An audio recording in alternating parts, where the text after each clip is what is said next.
In the summer of 1979, I heard a knocking at my farmhouse's door.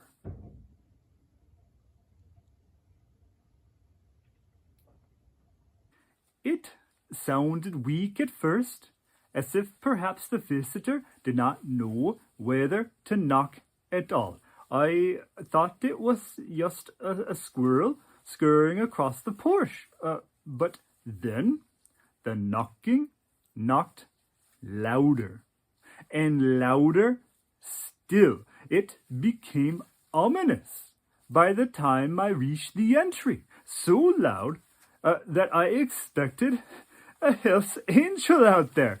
But it was the 14-year-old Celia Merode. She stepped back in her blue jeans when I opened the door. She didn't seem to know what to say, crossing her arms over her thin yellow t-shirt, though I did recognize her immediately. The strangest encounters I'd had in the previous 2 summers involved her. So, in a way, I almost expected to see her again that summer. I poked my head out the door, inspecting whether the stalker might reveal himself. I stepped out, looking again to be sure, but Celia was indeed alone. So I looked down at her and said, "Hello, you." And she stared up at me a while longer until the words came. She said she was sorry. Really, really sorry. That was the word I heard many times. Really, really. She said she had no idea her cousin had done anything wrong, not before I last saw her. Her name was Celia Merode. She said I might know of her parents, and I had heard of them, professors in the anthropology department. She said her parents were surprised that I had threatened her cousin, and this made me feel guilty because I am so sensitive about my size and how it might be threatening to anyone. But then she said her parents completely understood. So I remembered, at least for a moment, that I had done the right thing.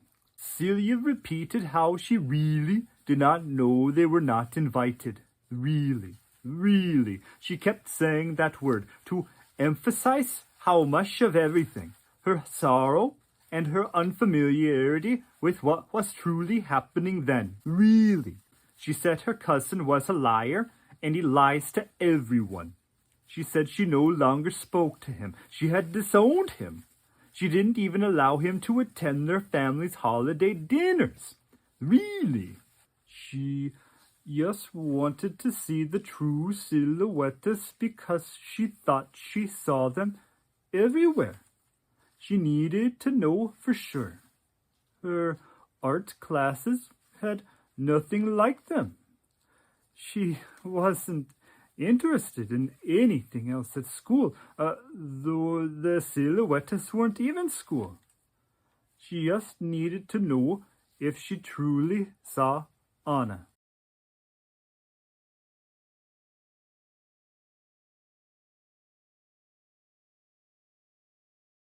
I even checked out all the same art and feminist books that she checked out.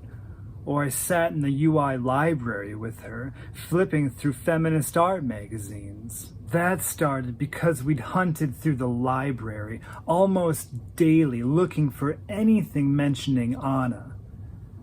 Nothing ever turned up, of course. We learned about a lot of people, though. Carolee Schneemann, Yoko, who was always way cooler than John, by the way, Eva Hess, Judy Chicago and Womanhouse in LA. always seemed really far away from Iowa City, though. And we'd never see anything about Anna. Finally, this librarian we liked ran up to Celia. Well, she didn't run, but she did speed walk in a very respectful, librarianish way. She smiled real big, like she was waving free Blondie tickets at us. It was a little feminist art journal called Heresies, and it actually mentioned Anna Mendieta. Just 2 paragraphs on her, but the article included a big picture of a silhouette she did in Mexico. Celia hadn't even seen a picture of a silhouette before, just the real thing. She ate up that whole journal, and that sent her seeking more of them, like Women Artists Newsletter, Women Art, or we looked at the pictures in foreign magazines like Sorcier La Femme Vive. She just kept broadening her search. She was once studying an old issue of Artforum across the table from me at the library. She got a real mischievous smirk on her face and turned the pages around to show me. It was the 2-page ad that Linda Bengleys had taken out in '74. The one where she's totally naked, very saucily clutching a giant dildo in front of her vagina. My jaw was on the floor, but that's why I kept latching on to Celia, because she was the rebel. She knew about all this bad stuff. But I was even more interested when I realized that she didn't think it was bad. It all had some serious purpose, and I wanted her to clue me in on it. I invited Celia inside, and her demeanor changed after I let her into the farmhouse's door. She'd become much more assured of herself, as if she'd realized she now had some sort of upper hand, though I don't know what she might have needed an upper hand of. She stuck out her hand to shake mine, and although her palm became lost in mine, she had a truly menacing grip. I thought she might crack my knuckles. I've only had men do this to me, men who wanted to prove something to me, perhaps due to my physical size over them. But I was so taken back to have this child do this to me. She suddenly made me feel as if I wasn't nearly 2 feet taller than her, and there aren't many people who can do that. She asked me if Anna had made any silhouettes that summer. Yeah, she had very recently. So, very excitedly, she asked, "Can I meet her? Is she making any more?" I had to tell her no. I was sorry, but Anna had already returned to New York. And Celia made a face as if trying to see through fog, and she asked, "New York?" It obviously surprised her that Anna lived so far away from Iowa, but yeah, Anna had moved to New York the previous January. So Celia deflated her shoulders and slumped into a chair at my kitchen table. And very suddenly, she asked, "Since last January?" I was afraid so. The Celia seemed so saddened by this news that I myself was sad for her near miss. She said her cousin hadn't said anything about New York. She looked at the floor and said that this cousin must have done something very... I did not know what I should tell her, so I said, based on what I heard, he wasn't a gentleman.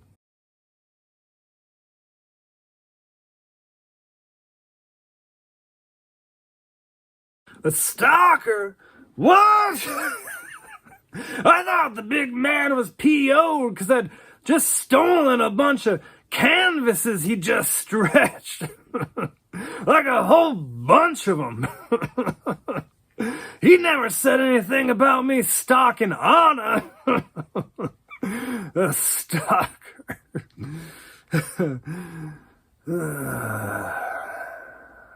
Is that like a legal thing? Can you erase that stuff I said about beating off? Celia sunk deeper into her creaking chair. Then she shot up her head, as if stunned, perhaps holding back tears, and she pleaded with me, saying, "Please don't ever tell her that I'm related to him. It'd kill me if she knew. She'd hate me." I barely even knew who Celia was, but no matter. I smiled at her and told her, I don't think she could ever hate you, and no, of course, I won't tell her, not ever. And she asked if Anna planned to return soon, but it would probably be months, maybe not until the end of the year, to visit her family over Christmas. I told her that she just missed Anna, not really knowing how to reassure a teenage girl. It probably wasn't reassuring at all. I even told her, well, if you'd come just a week earlier, you may have been able to meet her. And she said, a week ago? She stopped and processed whatever she was thinking it seemed many things at once. She said she felt scared to return earlier after the previous summer. So I lifted my shoulders and stretched upright to make myself the size her cousin must have feared. And then I said, in a big, booming voice, "And you're not now?" And I smiled to let her know I was only joking. But she did not need that smile. She knew that I was only a dormouse in an ox's body. And she said, no, not really. I shrank back into my awkward frame, and she said, I needed to come back. She was jolted by how Anna visited only a week earlier. She said I was right. She'd needed someone to just tell her if she was really seeing Anna, because she went mad not knowing if she could believe her eyes. She often returned to a place Anna worked that Anna called the Dead Tree area. Celia went there instead of my farm because she didn't think she'd ever show her face around my home again. And all year she believed she'd seen various silhouettes. But the week before, she just knew that she'd seen islands of grass in the water that could only be on a silhouette. They even had arms, and Celia saw dried mud that had to be Anna as well, but she couldn't tell anyone, or she didn't have anyone to tell. After the last summer, she stopped telling anyone about the silhouettes because it's like telling someone you just saw a ghost and they think you're nuts. I needed to talk to someone else who believes in these ghosts. And you do. Oh. So I poured her a glass of water and set it on the workbench I had turned into a dinner table. And I said, I've never really seen a teenager. You're a teenager, yeah? And she said, 14. I've never seen a teenager so interested in art, especially contemporary art. Even the art department's faculty, they're kids. I never see them attend any of the university's exhibitions, even when they're of works by their own parents. How did you become so interested? She told me about her little expeditions with her cousin, how they became something like a treasure hunt. Iowa City didn't have many things for kids her age to do. It was easy to be bored, but it was also easy to fill that boredom with things that might not be so obvious today. She said many of her friends played sports, and while she thought the sports were fun to play, she didn't want to take any of them very seriously. The outcome rarely varied. Either her team won or lost. There was no gray area, and real life was all gray areas. She didn't quite word it like that, not then. Years later, in an interview, she'd put it like that. She said there wasn't much to think about once the game ended. She preferred these treasure hunts or Anna hunts.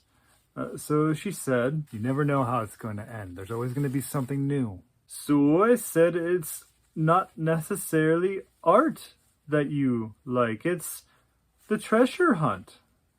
And she said, I guess so.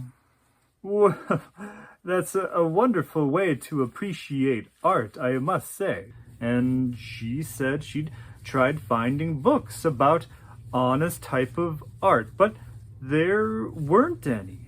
Even a librarian tried to help her, but they came up with nothing more than 2 paragraphs. So I said it would be difficult to find any books about any of the female artists from the past decade. Or any decade, really.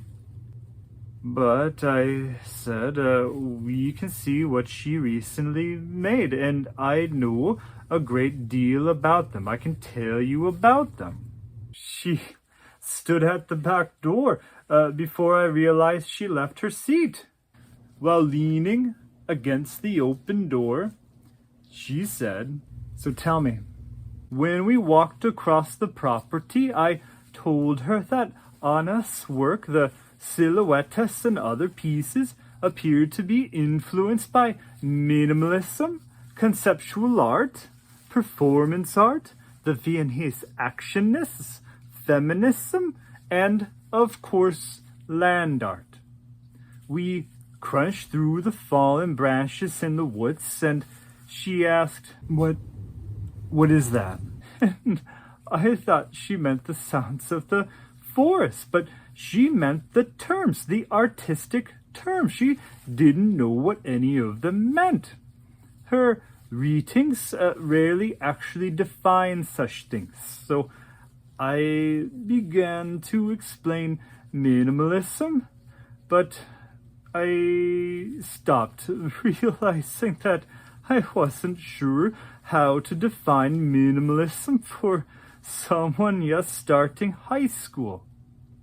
But then I thought, if I don't know how to define it for a 14-year-old, perhaps I don't know how to define it at all for anyone. So I stuttered, and she asked, do you know what it means? I nervously laughed, and she asked if it was minimized or really small art.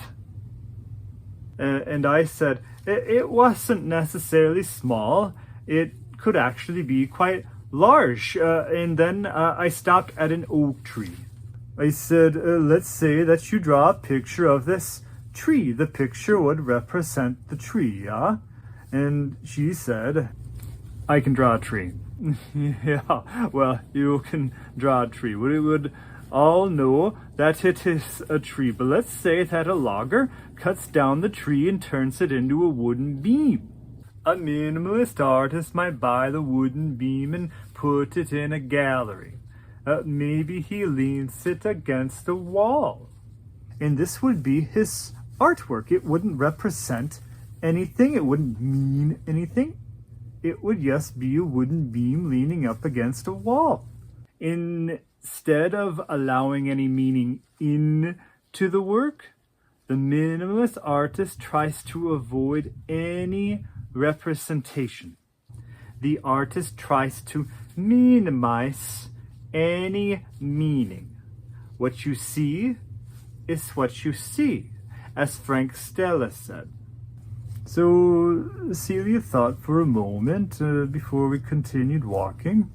She said, but it's still wood, right? It still used to be a tree.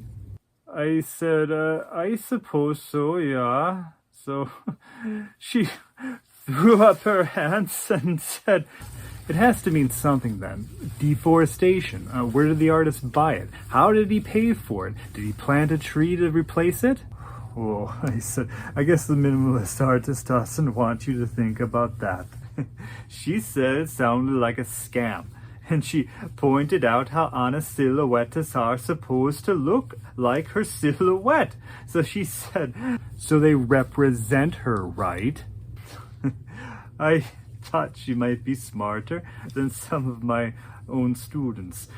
She said the first term was dumb, but she wanted to know the others. I, however, really do not want to explain conceptual art. Really. I said conceptual art is when the idea behind the art is more important than the final artwork. There might not even be a tangible artwork in the end. And she wanted more explanation, as she should. Okay, let's say that the artist wants to convey that they are returning to the earth, becoming one with it again. Painting and sculpture might not be a great way to signify this. Those mediums can only go so far in conveying something so meaningful without creating a large amount of distance from the viewer.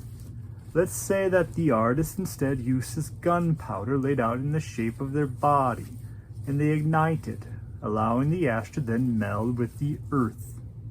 The final artwork might not be much to look at, but the idea is fairly clear, yeah? She said that this might be more believable than minimalism. She wanted me to continue with land art, and this I happily explained, because it's fairly basic actually. It's art made with the landscape, like Robert Smithson's giant spiral of boulders in the Great Salt Lake. Or a silhouette in the grass? She asked. Yeah, she was catching on quickly. She did not need performance art defined. She said, and that must be art that's performed? That's right. And I said, feminism is, and she stopped me and said, oh, I know a lot about feminism. As if it were a subject over-taught in school. She said, there are some books on that at least. She then reminded me I'd said another term, one that sounded like a sausage, and I asked if she meant the Viennese actionists, and she corrected herself, saying they sounded more like trapeze artists.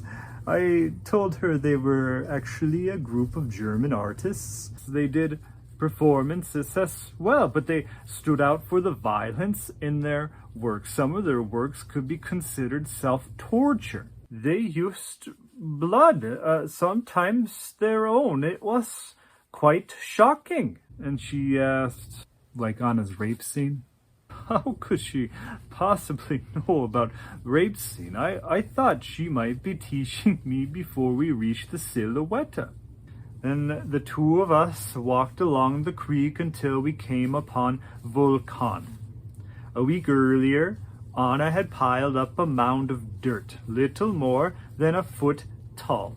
In the center, a short silhouette had been dug out of the mound, creating the crater of a volcano. The black ash of gunpowder still filled the silhouette's crater.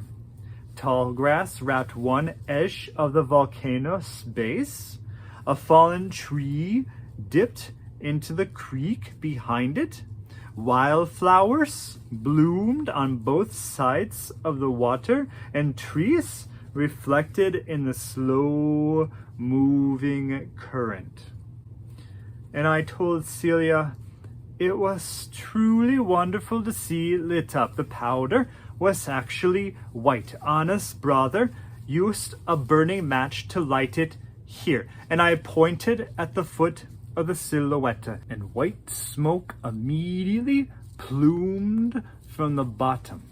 It wafted into the air, and Anna filmed it with a Super 8 camera on a tripod standing on a dirt ledge. It captured the gunpowder burning orange and red in foot-high flames, but much of it was muted by the white smoke. Smoke that wafted across the creek in big, foggy clouds. All the while, the silhouette slowly turned from white to black, from foot to head. The black silhouette coughed out a couple more plumes of smoke, and now we have the dormant volcano you see here. Then Celia walked around Volcan, tiptoeing where the land grew narrow between the mud and the creek. She studied it for a full minute before speaking.